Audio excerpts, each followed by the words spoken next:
मेरे प्रिय बच्चों, आज हम आप लोगों को कक्षा 9 का जो है कबीर दास के जीवन परिचय के बारे में बताएंगे। कबीर का शाब्दिक अर्थ है बड़ा। इनका जन्म 1398 में संवत 1455 काशी के लहरतारा में हुआ था। एक पंक्ति है, 1455 साल गए, चंद्रवार एक ठाट गए, जेठ सुदी बरसायत को पूर्णमासी प्रकट भय। इन्हें नीरू नीमा नामक दंपति ने लहरतारा नामक तालाब से प्राप्त किया। कबीर के गुरु रामानंद थे।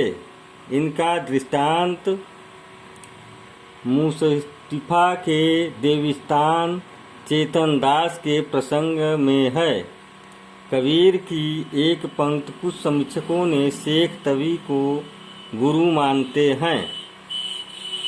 मानिकपुर ही कबीर बसेरी, मदहित सुनी शेख तकी केरी। ऊजी सुनी जौनपुर थाना, झूसी सुनी पीर के नाना। उपयुक्त से यह स्पष्ट नहीं होता कि कबीर के गुरु शेख तकी थे, परंतु यह बात स्पष्ट है कि सूफियों का पवित्र स्थल मानिकपुर, जौनपुर और झूसी थे। कबीर के पंचगंगा धारा की सीढ़ियों पर रामानंद जी ने राम नाम का ज्ञान मिला।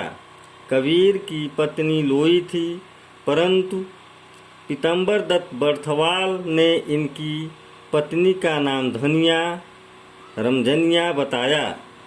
कबीर और लोई से कमाल और कमाली दो संतानें थी।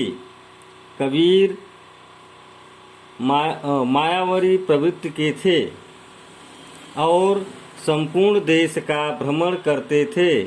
कबीर जब मथुरा से वापस आ रहे थे, तब धर्मदास ने इनके प्रवचनों को सुनकर इनका शिष्य बना है और यही कबीर के बाद कबीर के गद्दी का उत्तराधिकारी बनता है, जो इस पद पर 20 वर्ष तक रहा।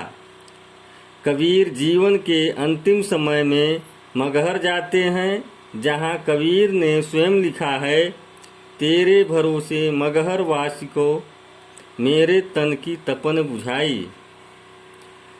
मगहर में ही 1518 ईस्वी में कबीर की मृत्यु हुई। कबीर पढ़े लिखे नहीं थे, परंतु इनकी वाणियों में दिखावापन ज़्यादा था। और आनंद दास ने कबीर परिचय में लिखा है कि सिकंदर लोदी ने कबीर के ऊपर अत्यधिक अत्याचार किया था।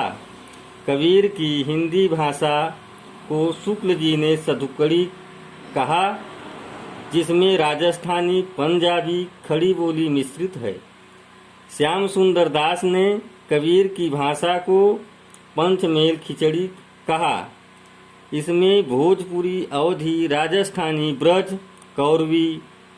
हजारी प्रसाद द्विवेदी ने कबीर को वाणी का डिक्टेटर कहा।